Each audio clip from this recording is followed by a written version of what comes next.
Hello everybody. I'd like to introduce you to a JDM Honda, a rear-wheel drive with a mid-engine.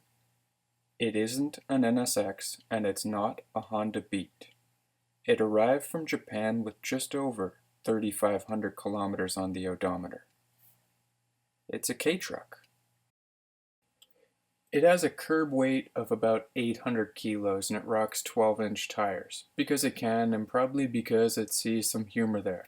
The cargo capacity is about 350 kilos.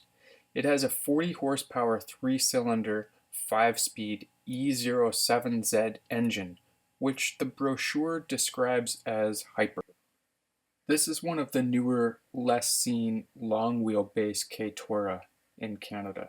Japan's safety requirements changed for mini trucks starting in 1999, so some of the manufacturers responded by lengthening the wheelbase and ditching the old cab-over design in favor of a semi-bonneted cab back, including airbags.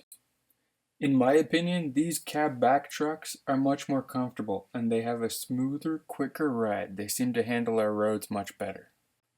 In North America, larger trucks are more prevalent than these little guys.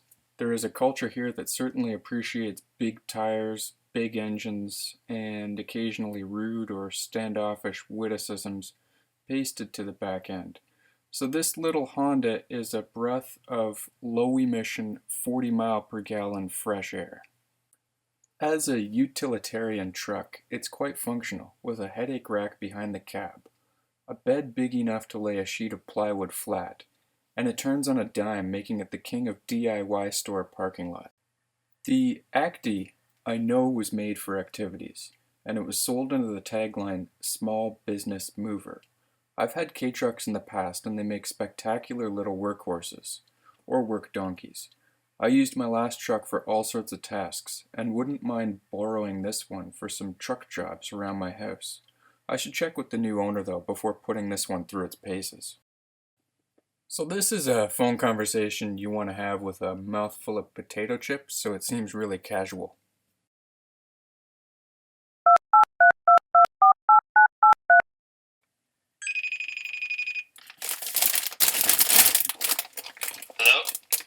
Hello? Hey man, can I borrow the truck?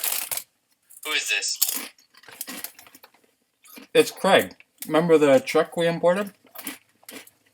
My unicorn? Yeah. Yeah, I need to take a load to the dump.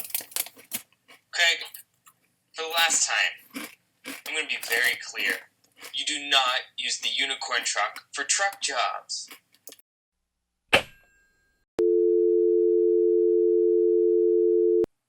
Not quite the answer I was hoping for at all. Anyhow, when deciding to purchase a K-truck in Japan, it's important to keep in mind that these are commercial purpose vehicles. Very often they've spent their lives working on farms or quarries or in factories.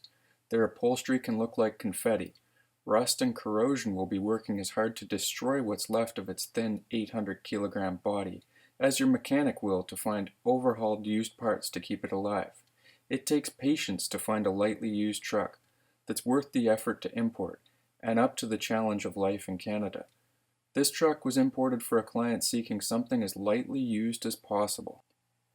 The difference in price in Japan between a low-kilometer unicorn truck versus a Swiss cheese and confetti sandwich held together with Bondo is only a couple of grand.